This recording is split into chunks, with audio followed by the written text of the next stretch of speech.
Oli here, and this is my review of The Robots of Death, the fifth story of the 14th season of classic Doctor Who, starring Tom Baker as the fourth Doctor. The Robots of Death is the 90th story overall, it's 4 parts long, and is written by Chris Boucher. So the plot of The Robots of Death is as follows. The TARDIS, carrying the Doctor and his new companion Leela, arrive aboard a huge sand mine on a deserted world. The small human crew rely almost entirely on robots to carry out their every task and whim while they mine the planet's rich minerals. Suddenly, one by one, members of the team start to disappear. The time travelers discover that someone or something is murdering the Sandminer crew, but of course, nobody believes it could possibly be the robots. So that is the plot of The Robots of Death. Robots of Death is said to be one of the all-time greats of the Tom Baker era.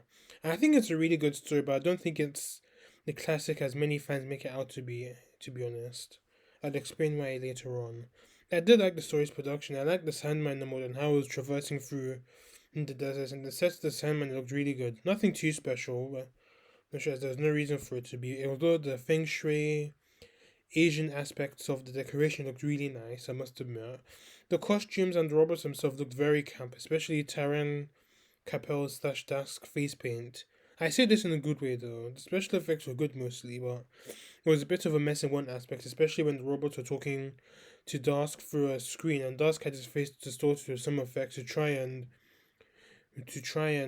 make sure the viewers didn't recognize who it is, even though I actually saw who he is. So it pretty much was spoiled there, to be honest. I think they could have done a better job in trying concealing who the identity of the murderer was.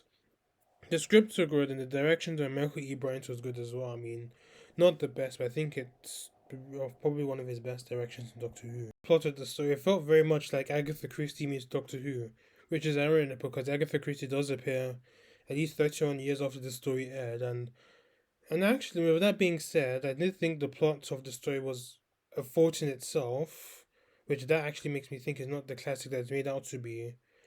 But to be fair, I did like the whodunit element of this story as well. I mean, it was very well done, even though it was revealed very early that the robots were the perpetrators. And considering the fact this story is called The Robots of Death, so it is pretty obvious that the robots were behind it. But it was later expectedly revealed that someone is controlling the robots to carrying out the murders and stuff that was going on. And it turned out the perpetrator of this turned out to be Dusk, whose real name was Taryn Capel, and I get to that with Taryn in a bit. This story had some really good moments, to say the least, and some of them were memorable as well. And I liked, especially the start of the story, the Doctor and Leela in the TARDIS, and how Leela was pretty much playing with a yo-yo, and she thought that it was somehow operating the TARDIS, and then the Doctor was later explaining to her how the TARDIS is bigger on the inside than the outside, and it was a very cute scene, to be honest. And I also like the scene where Powell saw the bloody hand of the robot, and he had pretty much had a nervous breakdown. It was amazingly acted, and it was very chilling as well. A comedic bit I liked in this story was when in part four, and when one of the robots was trying to kill the Doctor. The Doctor pretty much used his scarf and hat to place it over the robot. I think it was V5, and V4 was like she was strangling V5, and then I think SV7 was saying that's not the Doctor. Don't kill that robot. And then and then V4 is like, don't strangle me, don't strangle me. It was a very comedic aspect in that story as well. It definitely alleviated the story's tension a bit.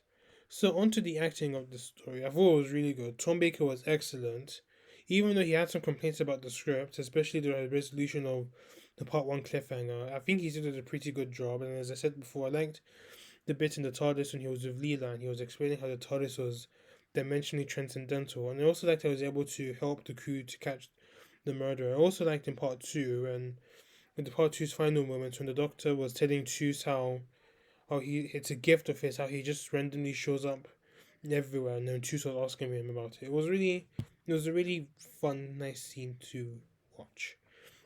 Louise Jameson did a great job as Dina. I thought her inclusion of the story was a very good call, and I thought having someone like Leela to demonstrate human beings' reaction to living and working with robots, or at least The Walking Dead, was genius. And I also liked the scene when she was trying to like fight one of the robots when it was trying to kill her, and then she pretty much threw a dagger at it, but obviously was unfazed by it, and then Leela pretty much had to run away. But I think it was pretty cool how Leela was able to at least try and was able to at least attack the robot herself, and even though it was unsuccessful, it was still pretty badass for me. And I also like how she was violently protesting how her and the Doctor's innocence when they were accused of being the killers.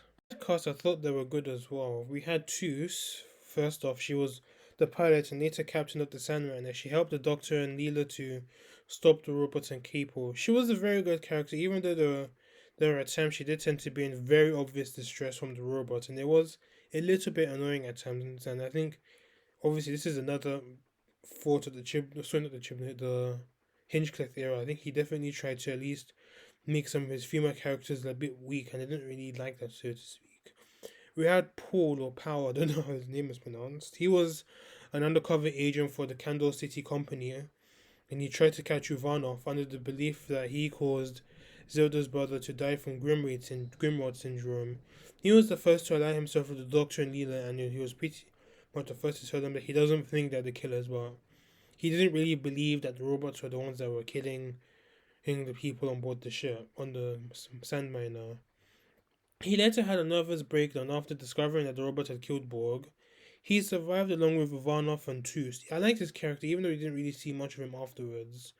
Ivanov, he was the commander of the Sandman and later helped the Doctor and Neela to stop Capo. I think he was one of the first people to actually interrogate the Doctor and Neela, and he was under suspicion of causing Zilda's brother to die from the Grimrate syndrome.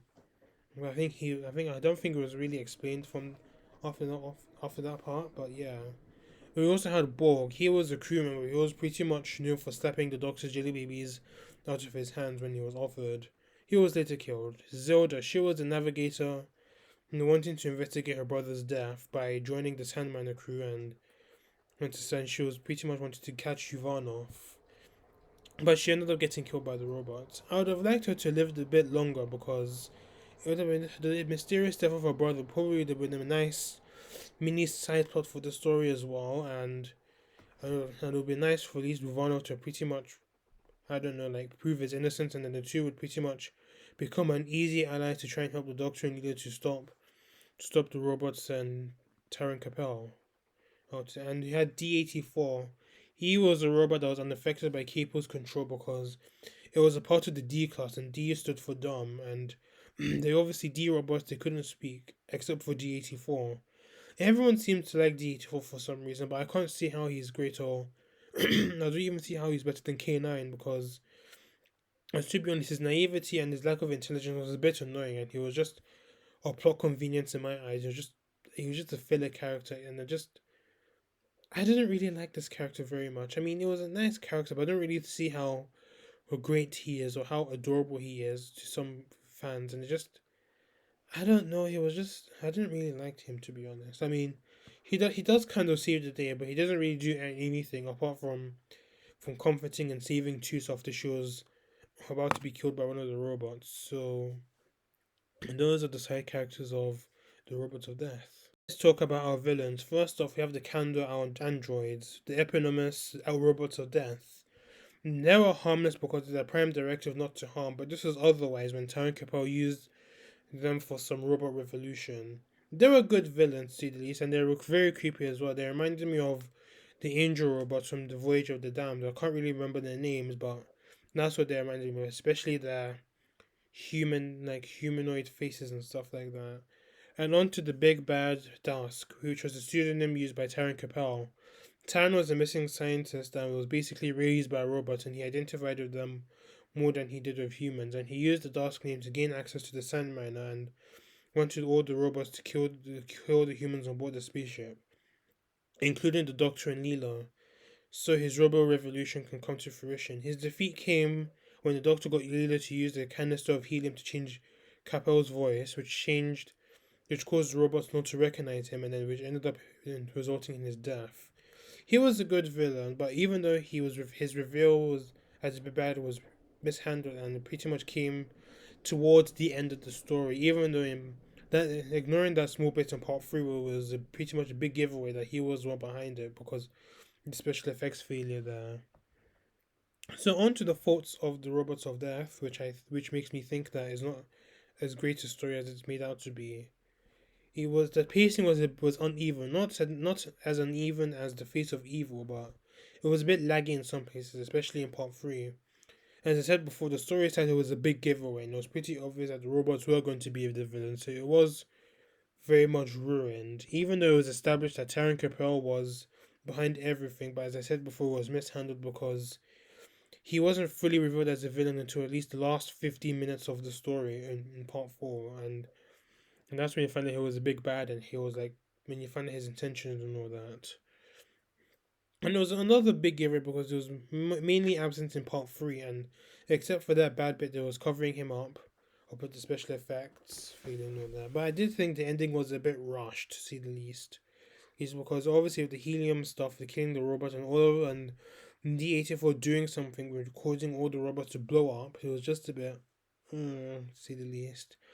I do think it would have been a good idea to develop Lita's character, as this is very likely her first trip on board the TARDIS, unless there's other big Finish stories or other novels out there that say otherwise. But I do think that it would be nice to see her reactions and surroundings and a bit more, especially we did see some of that with the robots and how everything was, but I do think we should see a little bit more of Leela and maybe how her surroundings and how she's finding the TARDIS and all that, because it is Leela, because she's from a savage civilization. She's not really used to all this futuristic stuff, even though she was a part of a human colony in an alien planet. But yeah, but having this story plot very, very plot driven pretty much hindered this chance for Leela to get some major development. So to conclude this review, The Robots of Death is a very tense story and a bit of a fun watch.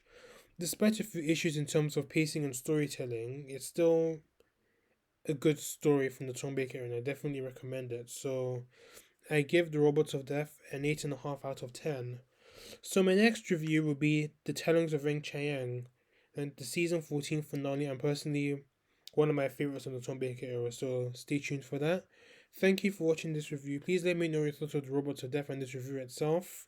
Please subscribe to my channel if you haven't done so already if you're new, and join my Discord server in the description box below if you want to do so. Until then, see you later.